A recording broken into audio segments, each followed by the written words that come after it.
Ashama daawwatamaan akkam jirtu viidiyoo biraatiin walitti deebinee jira. Hamastar koompaatiin akkuma beekamu guyyaa guyyaan deelii koompoo miliyoona 5 akka nuuf kennaa jiru jechuudha. Ni beekama jechuudha. Har'allee kan Juulaay 24 akkaataa isin kooyina miliyoona 5 itti argachuu dandeessan isteepii baay'ee salphaa ta'een jechuudha. Isiniif qabadhee dhufeetiin jira. Hanga dhumatti viidiyoo kana hordofaan isiniin jedha. Bagarra deebin gara chaanaala Oromaanii dhuftan namoonni haaraa dhuftan subscribe godhaa maatii keenyatti dabalama.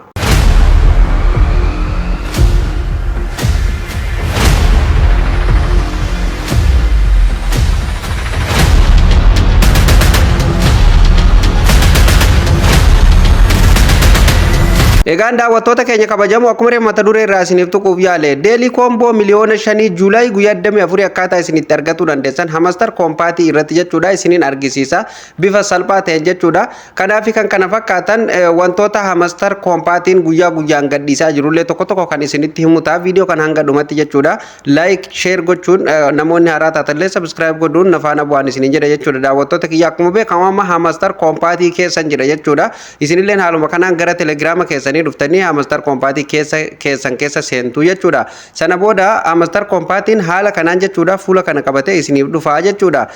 Asirratti deelii koomboo tajeetu sanarratti cuqaastanii jechuudha yeroo tokkoof jechuudha. Amma deelii koomboo guyyaa 24 Juulaay guyyaa 24 argatuuf jechuudha kan miliyoona 5 isa kana jechuudha argatuuf asirratti yeroo isin cuqaastan haala kanaan isiniif dhufaa jechuudha. Liivalii tokko liivalii lama liivalii 3 jedhee isiniif dhufa. Liivalii kana sadeenuu akkamitti akka isinitti guutuu dandeessan isin argisiisaa jechuudha daawwattoota kiyya. Kanaafuu maal gootu liivalii tokkoffaa argatuuf asirratti speeshaalis bakka jedhu kanarratti yeroo tokkoof kilik gootanii jechuudha. Sana booda haala kanaan isinii dhufa my cardis ka jedhu kanuma jala ol harkistu jechuudha. Asumaan suuta jettanii ol harkistanii gadi buutanii asirratti Hamastar YouTube channel tajettu ni argattu. Yeroo tokkoof asirratti kilik gootu. Sana booda haala kanaan fuula kana qabatee isiniif dhufa jechuudha. Join Hamastar Compaat channel kan jedhu kana yoo barbaadan linkiin jala kana jira. Hamastar Compaatii channel isaanii asiin seenuu ni dandeessan join gootaniiti jechuudha. Kanaafuu asirratti gadi buutanii jechuudha. Go bakka jettu sana cuqaastanii steepii tokkoffaa haala kanaan liivalii tokkoffaa fudhattu jechuudha. Kun amma liivalii tokkoffaa fudhannee jirra jechuudha. Haala isin argitan kanaan first kaardii keenya fudhannee jirra jechuudha.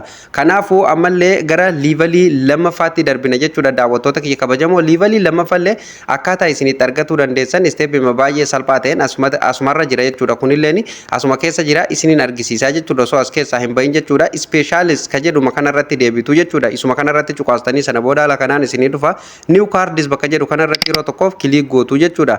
New cardis irratti cuqaastanii ol harkistu jechuudha. Daawwattoota kiyya suuta jettanii ol harkistu. Sana boodan asirratti kunoo haala isin argitan kanaan jechuudha bitcoin tajettu tana ni argattu jechuudha. Asirratti yeroo tokkoof kilik gootu jechuudha. Sana booda haala kanaan isinii dhufa kunga kooyinallee waanuma salphaa fudhata jechuudha. Kuma takka qofa fudhata profit per hour 100 takka isiniif kennaa jechuudha. Asirratti go jettu ni jechuudha. Liivalii lammaffaa fudhatuuf jechuudha. Amma daawwattoota kiyya haala kanaan bifa ajaa'iba ta'een boom amma fudhannee jira jechuudha. Kunoo liivalii lammaffallee seennee jirra jechuudha. Kallattii maanamma gara liivalii sadaffaatti darbinaa jechuudha. Liivalii sadaffaa akkamitti akka fudhatanillee isin argisiisa. Amma kunoo daawwattoota kiyya haala isin asirratti argitan kanaan jechuudha. Liivalii tokkoffaa fi lammaffaarrattillee taaskiin keenya bifa ajaa'iba ta'een jechuudha nuuf galee jira jechuudha.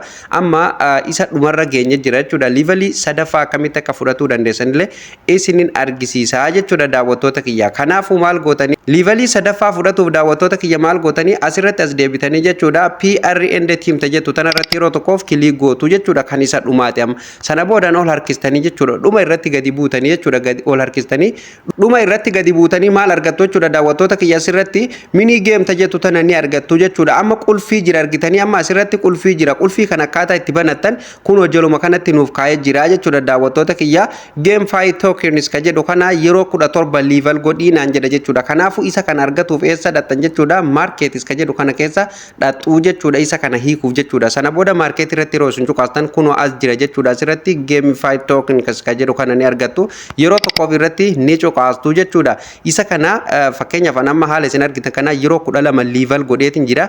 Yeroo meeqan na hafa yeroo 6tu na hafa jechuudha. Kanaafuu yeroo tokkoof irratti cuqaasa. Ammallee liival goona jechuudha. Guutumatti yeroo 17 na gaafate waan ta'eef jechuudha. Daawwattoota kiyya kunoo amma yeroo 13 godheetiin jira jechuudha. Ammallee itti deebitaniituma liival gootu jechuudha. Haaluma kanaan jechuudha. qulfii kamiyyuu kan isiniif dhufe kana qofa osoo hin taane taaskoota birallee kan qulfii isinii dhufe haaluma kanaan hiikkattu si'a lama amma lama naafe jechuudha. Lamaan kana liival gootanii upgrade gootan hundumaa jechuudha. Kun amma upgrade godheetiin jira. Kun isa dhumaati. Isa dhumaa kana yeroon upgrade godhee qulfiin kiyya kallatti mana kanaa banamu abdiin qabaa jechuudha. Kun amma daawwattoota kiyya 17 yeroo 17 liival godheetiin jira. Kanaafuu amma eessarran dhaqaa PR and team jettu tanarratti hin deebi'aa jechuudha daawwattoota kiyya. Sana booda dhuma irratti gadi deebitu jechuudha. Boom kun amma haala isin argitan kanaan jechuudha daawwattoota kiyya asirratti naaf banamee jira jechuudha. Amma asirratti haala isin argitan kanaan naaf banamee jira jechuudha. Kanaafuu gaayis asirratti yeroo tokkoof kilii gootu jechuudha. Sana booda haala kanaan isin dhufaa asirratti gadi buutanii go bakka jettu tana ni cuqaatu jechuudha. Kooyina keessan 40 fudhata. Prophet per hour kuma takka isiniif kenna jechuudha. Wow, congratulations kun haala kanaan jechuudha. Isiniif banamee jira amma liivali sadaffallee fudhannee jira jechuudha. Kun asirratti haala isin argitan kanaan miliyoona 5 kooyina keenya argannee jira jechuudha daawwattoota kiyya asirratti haala isin argitan kanaan jechuudha. The combo is complete, you are doing grant nuun jedhee jira jechuudha. Kanaafuu asirratti gadi buutanii maal gootanii take the prize bakka jettu tanarratti yeroo tokkoof kilii gootu jechuudha. Sana booda jechuudha daawwattoota kiyya haala ajaa'iba ta'een jechuudha. Boom gootan jechuudha. Kunoo miliyoona 5 kallatti man jechuudha. Kunoo asirratti claim success nuun jedhee jira jechuudha. Asirratti nuuf milkaa'ee jira jechuudha. Bifa ajaa'ibaatiin jechuudha daawwattoota kiyya. Haala kanaan daily combo hamster kompaatiin akka badhaasatti guyyaa guyyaan qopheessu kan Juulaayii 24 haala kanaan ni fudhattu jechuudha. Kunoo amma asirratti daawwattoota kiyya raayitii naaf godhee jira jechuudha. Akkasumallee taaskoota keenya hundaayyuu asirratti naaf galchee jira jechuudha. So kanaaf isinilleen haaluma kanaan fudhatuu dandeessan jechuudha. Steepiin isinitti argisiisu kana hanga dhumatti yoo kan hordoftan ta'e guyyaa guyyaan daily combo miliyoona 5 haala kanaan fudhatu ni dandeessu jechuudha.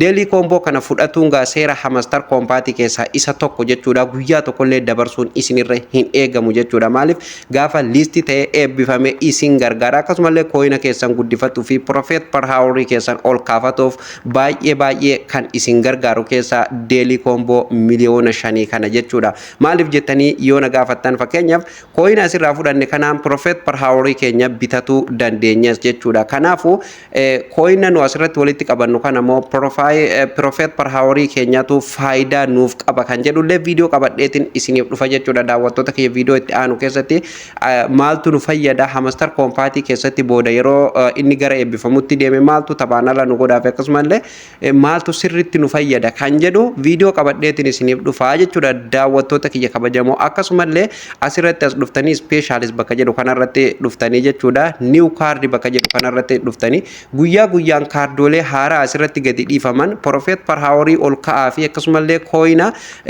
gadi aanaa ta'een jechuudha. Prophet per hour ol aanaa bitachuu dandeessan jechuudha daawwattoota kiyya. Fakkeenyaaf kooyina 30 Prophet per hour 3 ol bitachuu dandeessanii jechuudha. Kanaafuu guyyaa guyyaan as keessa dhuftanii jechuudha.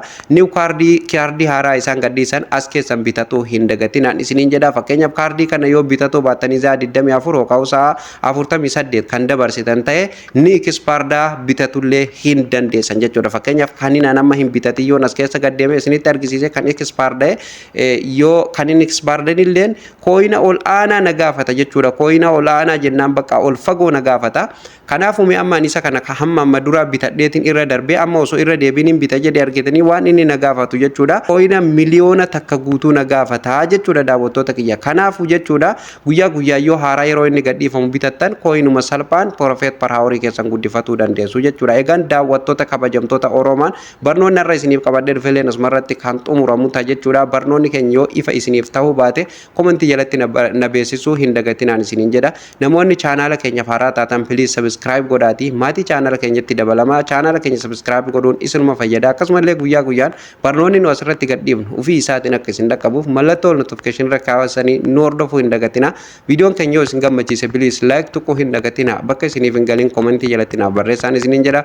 Akkasumallee chaanaala keenya share waliif godhuu hin dagatina linkii isaati. Yaadaa fi gaafii dabalataa akkasumallee barnoota dabalataa argatu yoo barbaadan telegram keenya join gootanii achirratti illee guyyaa waan nu gadhiifnu hordofuu hin dagatina. Telegramni keenya profaayiluma chaanaala Oromaanii jala jira jira jechuudha.